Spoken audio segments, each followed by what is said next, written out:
விளம்பரங்கள், exposure. So, பால் ஒரு brand ஆயிடுச்சு. வாட்டர் வந்து 35 வருஷம் முன்னாடி பார்த்தீங்கன்னா, வெறும் ஃபாரினர்ஸ் 5 ஸ்டார் ஹோட்டல்ல வந்தா, அவன் கேட்கறதுக்கோசரம் அந்த பிஸ்லரி பாட்டில் இருக்கும். பிஸ்லரிங்கிறது எனக்கு தெரிஞ்ச வரைக்கும் ஒரு ஃப்ரெஞ்ச் பிராண்ட். வந்து அங்க மட்டும் தான் அந்த மினரல் வாட்டர் இருக்கும். நம்மளால அஃபோர்டே பண்ண முடியாது. அஃபோர்டே பண்ண முடியாது. தண்ணிய விக்கிறது பாவம்ன்னு சொல்லிட்டு இருந்த நாடு. வந்து இன்னைக்கு ஜஸ்ட் லைக் தட். எத்தன 1000 கோடி வணிகம் வாட்டர் பாட்டில்ல நடக்குது. ஸோ வாட்டர் ஒரு பிராண்டு. அ அ கடுகு ஒரு பிராண்டு. தால் ஒரு பிராண்ட். இது மாரி அரிசி. அரிசி பிராண்டா என்னைக்கு பார்த்துருக்கோம்?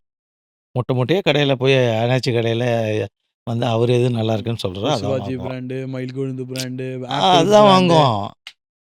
அவங்க வந்து என்ன சொல்றாங்களோ, ஒரு பாய் கடையில பாய் என்ன சொல்றாரோ, அண்ணாச்சி கடையில அண்ணாச்சி என்ன சொல்றாரோ, செட்டியார் கடையில நம்ம செட்டியார் என்ன ரெக்கமெண்ட் பண்றாரோ, என்ன வெண்ணெய் அந்த மாரி பூஜை ஐட்டம் ஐயரு கடையில ஐயர் என்ன சொல்றாரோ, அத தான் மக்களு நம்பிக்கையா வாங்குவாங்க. அவருக்கு இன்னைக்கு செல்வாக்கு இருந்தது. இன்னைக்கு அந்த செல்வாக்கெல்லாம் கடைக்காரங்களுக்கு கிடையாது.